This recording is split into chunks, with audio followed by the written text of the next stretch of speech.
Hello and welcome to one of several looks at the various new races of Pandaria, the first being a look at the history of the Pandaren.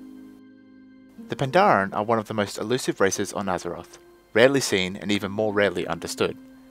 Their noble history stretches back thousands of years, well before the kingdoms of man and even before the sundering of the world.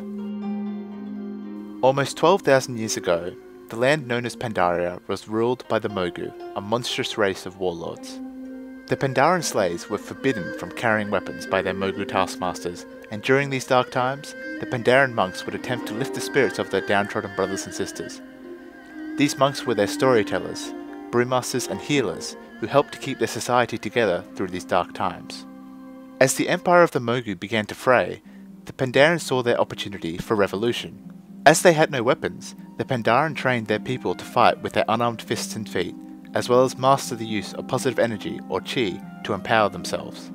Their battle for revolution was a long and arduous one, which resulted in the fall of the Mogu Empire, though there was a terrible toll for both combatants and civilians alike.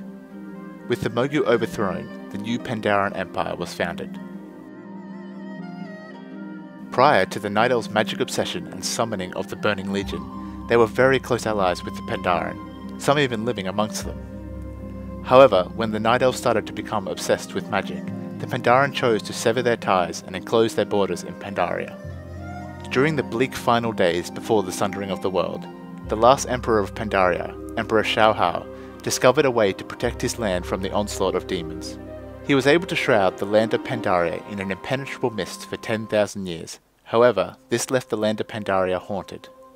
Anyone attempting to enter the mists would find themselves spun around aimlessly before returning to the open seas. All of those on Pandaria were able to see nothing on the mist-veiled seas, and presumed that the rest of the world had perished during the sundering. Many generations ago, a bold Pandaren known as Liu Lang decided to set out and see what was beyond the mists by setting sail on the back of a giant sea turtle known as Shenzin Su. As he travelled and the turtle grew, Liu Lang's desire to explore the world grew, and as others joined him, a whole colony of Pandaren explorers grew to live on the back of the expansive turtle, now known as the Wandering Isle. Even though the isle has not made landfall in years, its inhabitants are still ignited by the spirit of adventure.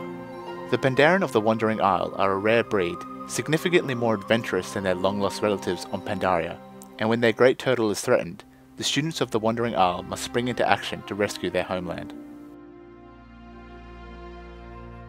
Though Pandaren wanderers are rare, there are some who have been seen in recent times. The Pandaren brewmaster Shen Stormstout, a native of the Wandering Isle, was travelling the lands of Azeroth in an attempt to find the ingredients for the perfect brew.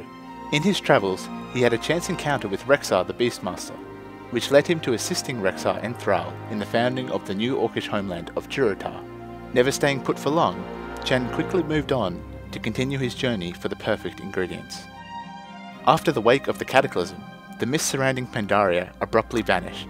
Naval fleets of the Horde and Alliance who were engaged in skirmishes suddenly came across a new continent, which according to their sea charts should have been open seas. With the feud between the Alliance and the Horde escalating into a global conflict, the war for Azeroth shifts in a new direction.